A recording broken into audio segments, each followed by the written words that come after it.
Момичета, госпожици, очакваме ви на дансинга, защото булката има един букет, който вече ни трябва и той ще отиде в ръцете на следващата булка. Така, сега момичета да ви направя един бърз инструктаж. Забранено е вадене на очи, издиране на лица, ритници и умруци не може. Сега, Мими, ще те завъртя и когато решиш, хвърляш букета. Не, няма да хвърлям букет тази вечер. Защо така? Трябва да се го заслужат. Как видим сега как може да танцува. Хайде, момичета!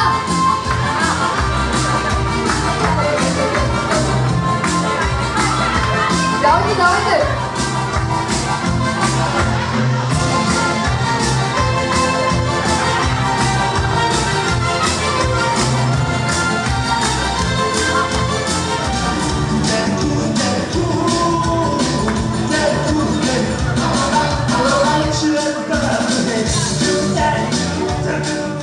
Сега пак те завъртам.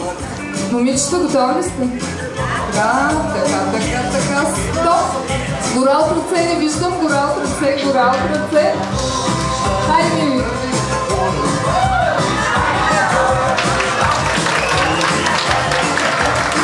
И кой хвана букета, как се казваш?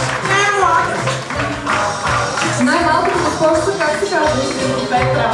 Петра, честито! Ето е победителката в битката за букета. Жоро, гледай сега, хубаво някой да не се е изкрил. Добре, всички са на лице. Момчета, за вас въжи същото. Не може ритници и умруци, не е разрешено. Сега, нали знаеш, че трябва само с зъби да го намериш жартиера и да го извадиш без ръце, само да ти пуснем една песен подходяща за намиране на жартиер върху булченски крак. Хайде, Жоро! Аплодисменти за семейство Желязкови!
Cosa